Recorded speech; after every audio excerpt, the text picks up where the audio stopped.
আমি আপনাদের সতর্ক করে দিচ্ছি, আপনারা যদি নিজেদের মধ্যে ভেদাভেদ ভুলে একসাথে কাজ না করতে পারেন, নিজেরা যদি কাদা ছোড়াছুড়ি করেন, মারামারি কাটাকাটি করেন, এই দেশ এবং জাতির স্বাধীনতা সার্বভৌমত্ব বিপন্ন হবে।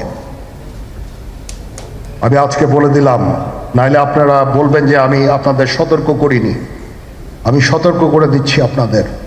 আমার অন্য কোনো আকাঙ্ক্ষা নাই, আমার একটাই আকাঙ্ক্ষা, দেশ এবং জাতিটাকে একটা সুন্দর জায়গায় রেখে ছুটি করা। I had enough. Was last 7-8 months I had enough. আমি চাই দেশ এবং জাতিকে একটা সুন্দর জায়গায় রেখে আমরা সেনানিবাসে ফেরত আসব। আরেকটা জরুরি বিষয় যেটা আমি ভাবলাম যে আপনাদের সাথে আমি শেয়ার করি, দেশের এই আইন শৃঙ্খলা পরিস্থিতি খারাপের পিছনে কিছু কারণ আছে। প্রথম কারণটা হচ্ছে যে আমরা নিজেরা হানাহানির মধ্যে ব্যস্ত, একজন আরেকজনের বিরুদ্ধে বিষোদ্গারে ব্যস্ত। এটা একটা চমৎকার সুযোগ অপরাধীদের জন্য।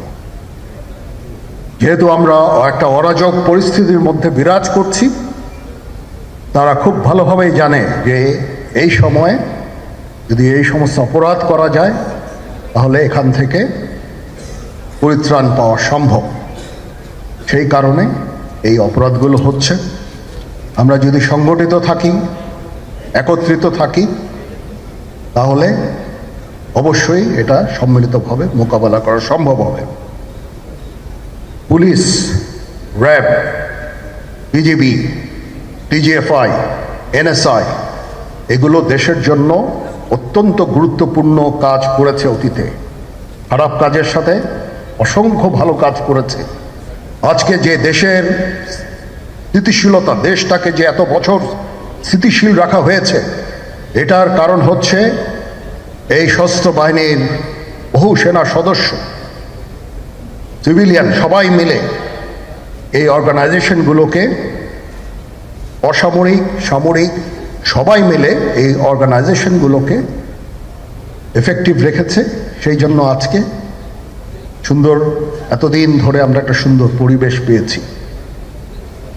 এর মধ্যে যারা কাজ করেছে, যদি অপরাধ করে থাকে সেটার শাস্তি হবে, অবশ্যই শাস্তি হতে হবে, না হলে এই জিনিস আবার ঘটবে। আমরা সেটাকে বন্ধ করতে চাই চিরতরে, কিন্তু তার আগে মনে রাখতে হবে আমরা এমনভাবে কাজটা করব এই সমস্ত অর্গানাইজেশনগুলো যেন আন্ডারমাইন না হয়। আজকে পুলিশ সদস্য কাজ করছে না, এটা বিশাল বড় কারণ হচ্ছে অনেকের বিরুদ্ধে মামলা, অনেকে জেলে। RAB, BGB, DGFI, NSI panicked. বিভিন্ন দোষারোপ, খুন ইত্যাদি তদন্ত চলছে। অবশ্যই তদন্ত হবে, দোষীদের বিচারের আওতায় আনতে হবে।